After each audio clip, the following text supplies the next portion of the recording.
This one is PLC controlled AC motor. This one is traditional. This one is PLC. Okay, show me.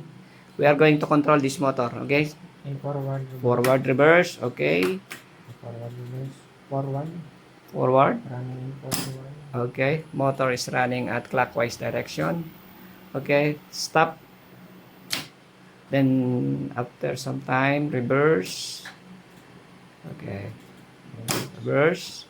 Okay, motor runs at reverse direction. Stop. Okay, put it in Y delta. Okay. Y delta start. Okay, motor is running at Y connections physically, then delta. Okay, trip.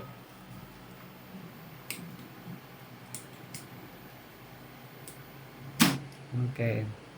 Trip indication. Motor stops.